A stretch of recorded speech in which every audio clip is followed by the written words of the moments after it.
Thanks for adjusting here on the fly with the Friday game. So I'll try to just get right to any questions you guys may have. What's this week like? Obviously, on a short week, you got long travel. I guess what are the challenges that come with it, and how do you prepare for it? Yeah, it's not really a short week for us because we're coming off a bye, so we could adjust it any way we wanted. The travel is significant, though. Yeah, it's every bit of 5.5, 6 hour flight out there. But we have a plan.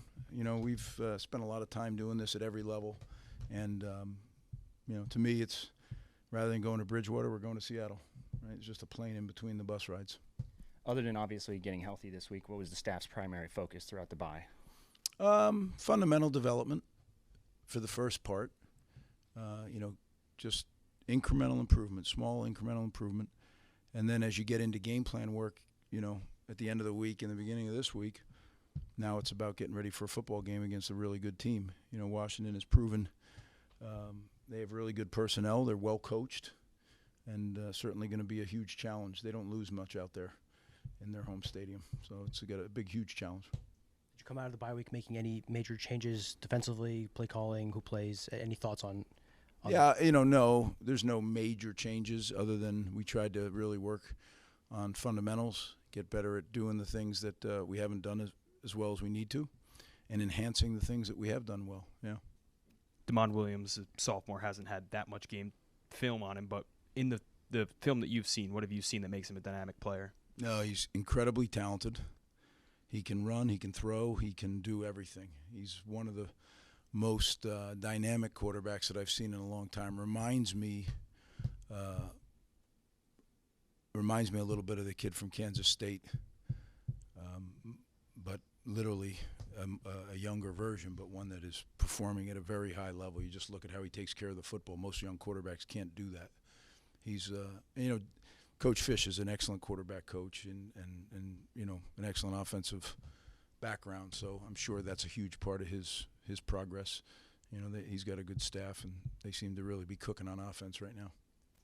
The bye week is a chance to rest up, but also mentally, not just physically. Jay Patel, was this a good week for him to kind of get back to fundamentals and kind of work through some things? I really think he got back to it after the one that got blocked at Minnesota. I think literally he and I just had a little meeting on the field, and I told him what I thought he needed to do, and I thought he did it. And from that point forward, he's kicked the ball like the old Jay.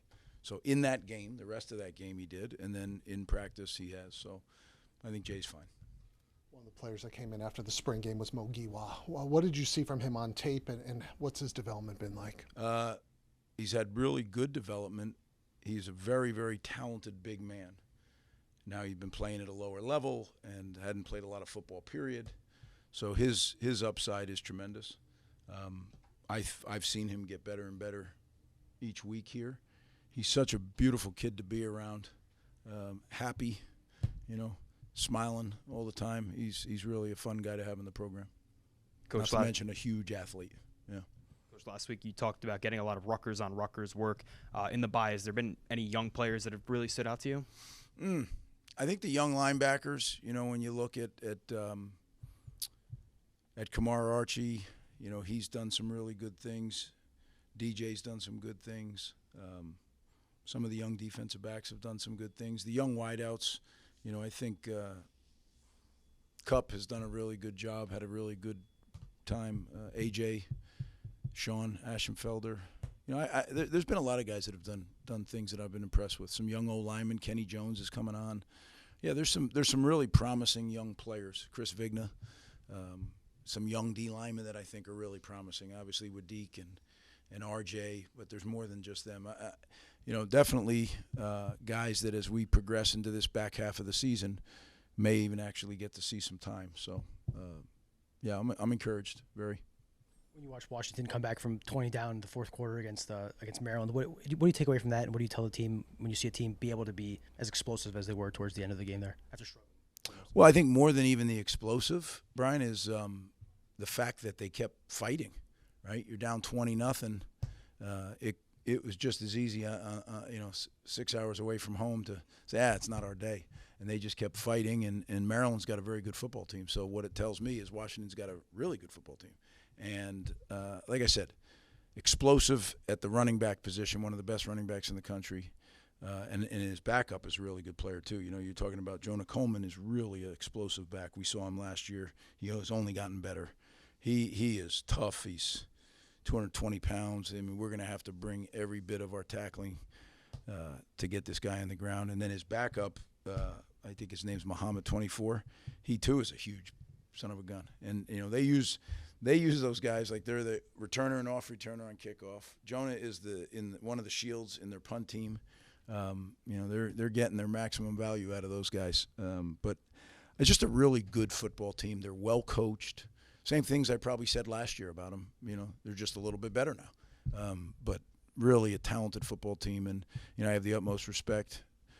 You know, for how they run their program. They really do. They work at it. You can see situational football. They're a smart football team. They're a talented football team. So definitely a big challenge, but one that we're thrilled and excited to be undertaking. It's a bit staggering with the bye week in Oregon coming here, but 4 road games in the span of five games, essentially, between Minnesota this week and then the 2 after.